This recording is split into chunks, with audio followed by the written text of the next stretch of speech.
Hello everybody, if you've seen Gazza's, that's my dad, his recent video about a Wallabies squad to tour New Zealand, got a pretty good reception, some good comments on that one. I recently sat down with Gazza and read out some of the comments to him. To be honest, he was a little bit nervous that people were going to throw all kinds of criticism and whatnot, because even he knows that sometimes YouTube comments sections can be kind of a bit of a toxic place, but for the most part, fortunately on this channel, the community is always really good, and I think the reaction, the response was really good to that video. So here is the video of me reading some of the comments to him, and yeah, I hope you guys enjoy. If you do have any questions for Gazza, if you want to do some kind of Q&A with him, because there's been a few comments and questions for him both on the YouTube channel and on Patreon, do drop them in the comments and we could do another one of these at some point soon. He has prepared a Springboks like World Cup style team, which he's already recorded. I just need to chop the ends off and upload at some point as well. Probably next week, we'll see. But yeah, I know he has a lot of fun doing this. He loves doing the live streams. He loves being in the room when I do the live streams, and yeah, he loves all the interaction stuff. So yeah, keep it coming, and I'll talk to you guys again soon. Enjoy the vid. Cheers. Bye. Right, Gazza, thank you for the Wallabies team a wee while back. I think the guys enjoyed that. I figure we'll sit down for a minute and I'll tell you some of the comments that were left on the video, and you can let me know what you think. Does that sound good? Okay. Right, the first few are actually from people on Patreon. So these are guys who support the channel like financially every month with a wee donation. So April said, she loves your accent. That's from April Tui. Big Will said, there's some old school tough players in the squad. The Lucies are phenomenal, and overall the forward back. Starting backs are from a golden era of Aussie rugby, so I can see why you picked them. I wish I could have seen Mark Ella play. Did you ever see him play? Yes, I did. He would be on the greatest of all time list. Very good rugby, hard-nosed team. Great work, Gazza. Yeah, that team, like I said, was on a 30-match tour, and that's why I picked so many players, and I probably overdid the injury replacements, but I love Australian rugby, and there was just, couldn't include everybody, but the ones on injury cover, a lot of them would have been called up on a 30-match tour. Yeah, for sure. Ribsy said he was gonna. He's from Queensland. He said he's gonna tell his old man about the selection to see his reaction. So that's good.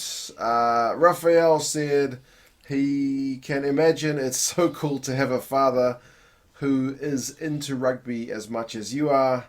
A really cool video, and he says you sure know your rugby. Thanks very much.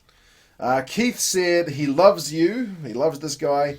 What a mean dad, and you're a natural in front of the camera. He would love to see a video of you talking about 1987, Ooh. the build up to the first World Cup, the controversy with the Cavaliers. That's a bit before my time. What was that about?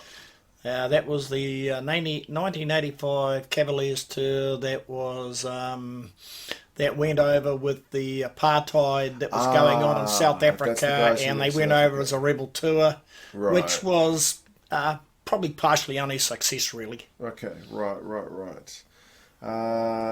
He doesn't even think I was born at that time. If I was born, I was probably a pretty little fella. And he says, it's a real treat when you put the old man in front of the camera, and thanks.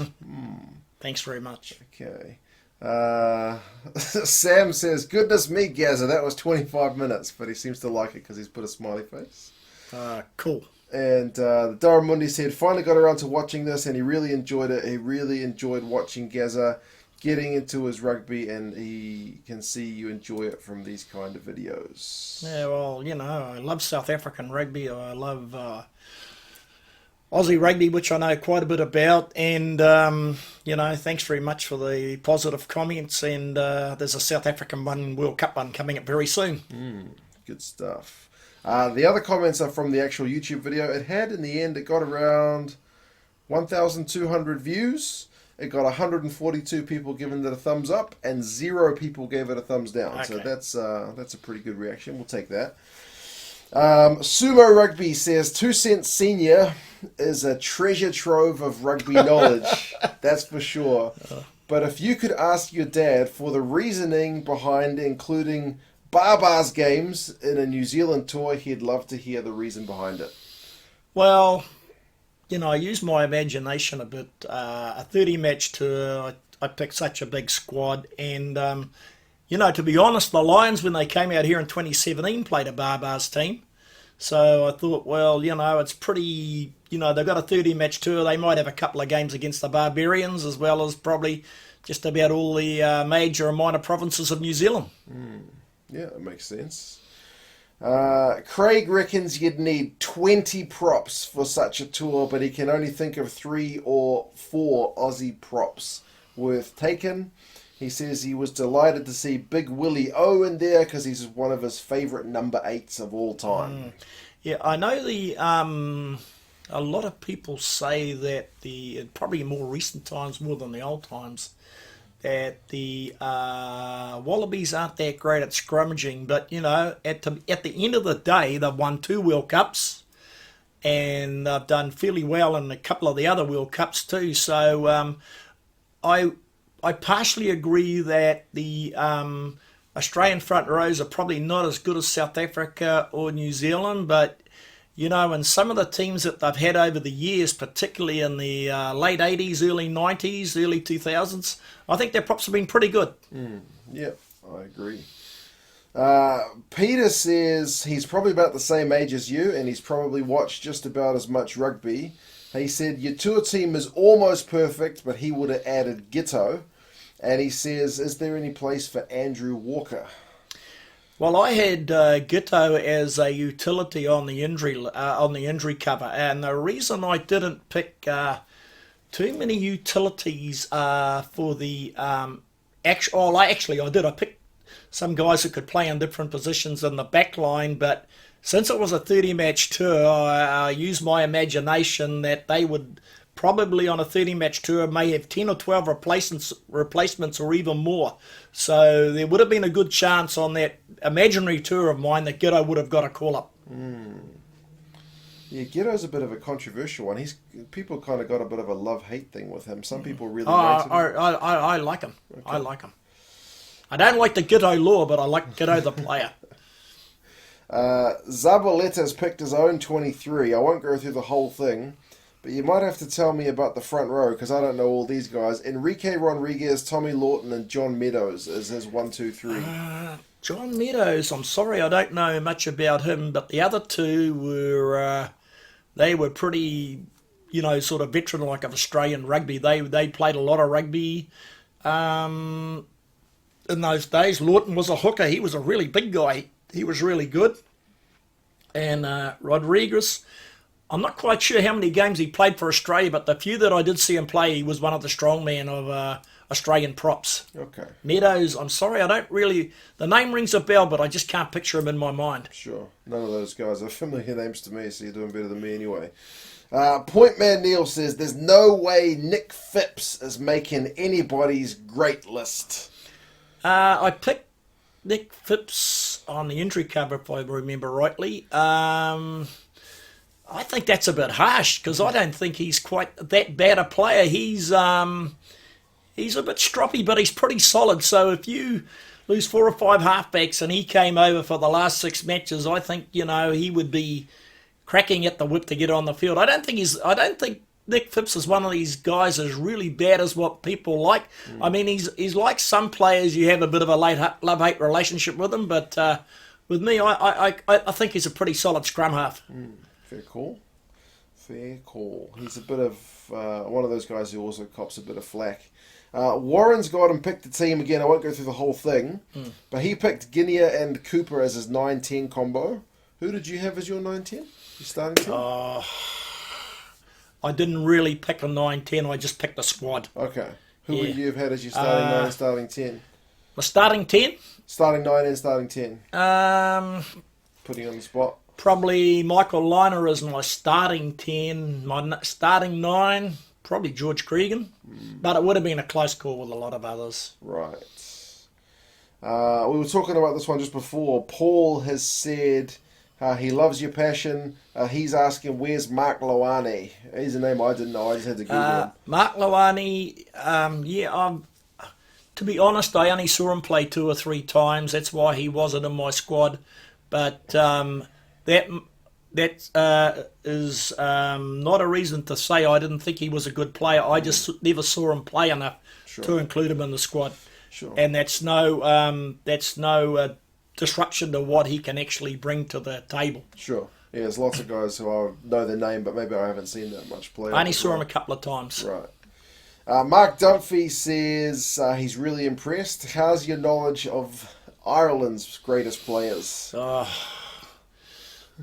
the greatest. I'd have to do a lot of research to bring up an Irish team, but I've got a South African one and maybe a Lions one coming up later, so I will probably include some Irishmen in that, which I'll have to do. I know quite a bit about Irish rugby. Yeah, fair call. Jordan went through a massive list. He picked his all-time All Blacks team, his all-time Wallabies team, and his all-time Springboks team. I'll rattle you off a few of the names and see who you would have picked from these 3 guys. So, for example, for the All Blacks, he picked Dan Carter at 10. For the Wallabies, he picked Larkham at 10. And for the Springboks, he picked Joel Stransky at 10. Who do you pick from those 3? Like as the best first 5 of those lot? Yeah. To be fair, they're all different type of players. Yeah. I mean, this might sound a chicken way up for me, but they're all different type of players. They all had their strengths. They all had their weaknesses. But they're all fantastic players. I wouldn't like to pick a number 1 out of the 3 of them. I think that would be disparaging for the number 10 players if I did that. Right. He also picked Israel Folau at 13. Do you rate him as a centre? Israel Folau's a 13. He played a bit there, I know. For the I think I had him in my injury cover squad. Okay. Do I rate him as a centre? Yeah, to be honest, I do rate him. I know he got himself in a bit of trouble, but he's an absolutely brilliant player. What about Rokethoko, Campese, or Habana? Those are big names as well. Rokethoko, Campese, or Habana. Actually, that one's probably a bit easy. I'd pick Habana slightly ahead of Campese and Rokethoko, but they're all fantastic wingers. Right, I think the South Africans will love that answer. I love Brian Habana, but I love the other 2 guys as well. Iggy reckons you could get a spot on the Wallabies selection panel, so maybe now that you're retired, you can get a gig with them. Thank you for being so kind. Mean As, he picked a team before he saw your team, and he had Nick Farr-Jones as his number 9, Mark Ella as his number 10. He also had Lawton Loosehead Kearns as his hooker, and that guy Rodriguez as his tight head. Yeah, they're all fantastic players. I think if they weren't in my initial squad, they were on the injury cover bench. All fantastic players in their time, and you can't take anything away from them. Right. Yeah, fair call. Grant says there's a lot of good Australian players who never quite peaked when they were playing against New Zealand. So they were good against other countries, but never that good against New Zealand. So he gives Quade Cooper as an example. What do you reckon about that? Quade Cooper, I think I had him as injury cover. Quade Cooper was a very controversial player. At his very best, absolutely brilliant.